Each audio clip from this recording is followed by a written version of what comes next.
Hello everyone, quick message before we begin today's video. If you enjoy today's content, please be sure to like, comment, subscribe, and if there's any, TV shows, movies, and video games you want to see reviewed in the near future, please be sure to let me know down below. All right, everyone, enjoy. Tech is the future. Riri, you can actually help people. I know.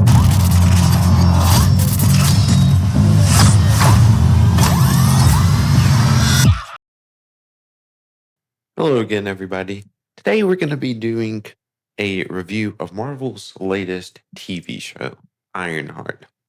Now, Ironheart, you probably have already seen and heard, whether it be on the YouTube or news, has been already designated. Am as I so out of another touch? woke No, piece of it's the entertainment children who are that wrong. Marvel Am I? slash Hollywood has produced. Now, the quote you'll see on Ironheart's poster is "Every dream has a cost," and for Marvel, this cost is definitely fans once again hating a piece of entertainment Marvel has released. Now, on Rotten Tomatoes, it's got a 50% popcorn meter. And now, while it does have a very high tomato meter, you can basically pay critics to do whatever you want. And we have all known that for many, many years. While on IMDb, it has a rating of 4.2.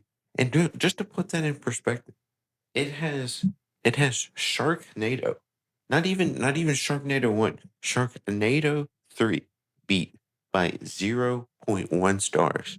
So you have 4.2 stars versus 4.1. So that just kind of put it in perspective of how much people really just don't like this TV show. Now, I have seen comments, and I think these are, right to an extent about people kind of just review bombing a lot of TV shows and movies in general that are being released by Marvel and other studios right now. And to that, I agree with that. I think people are. However, after watching the show, I think this show absolutely deserves it. Now, is the show woke? I'm gonna go ahead and spoil it on this review for you. It's most definitely woke. This show is 100% woke.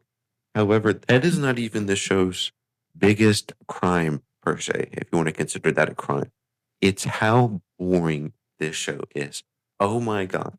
I think watching paint dry may actually be more entertaining than this show. Hey pal, you just blowing from Stupid Town? It is so slow yet all over the place at the same time, which I don't really know is how that's possible, and yet the creators of this show have managed to. It's literally dreadful. But now we're gonna start on the actual details of the show. For those who are unaware and those who want to know, like, is this worth watching? Do you want your kids watching this? Yada yada yada. So the story follows Riri. Riri is a young black girl from Chicago. And with the context of the Marvel Cinematic Universe, this is post Thanos. So, Iron Man is dead. And Riri is a portrayed as the successor, big air quotes there, to Tony Stark's legacy. And so in the character, in the TV show, she's just like super genius, whatnot. She's at MIT studying, and she's created her own version of the Iron Man suit. And then, like 5 minutes into the first episode, you already see so many problems. So, for just starters, okay, she says this line, and I'm going to read it to you exactly as she says it. I need cash money.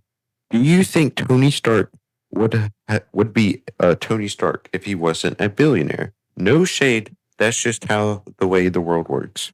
Now, I have a lot of problems with this. For someone whose favorite movie in the MCU is Iron Man, so that's my favorite. That whole big part about Tony Stark building the suit in a cave. We're just completely skipping it. We're just completely forgetting all about that. We don't care about that. This girl, she's designing the suit in this top of the line MIT laboratory. She's got grants and all kinds of stuff. But no, no, no. Tony Stark wouldn't have been Iron Man if he wasn't Tony Stark. You know. So there's already I feel like there's so many issues with that already.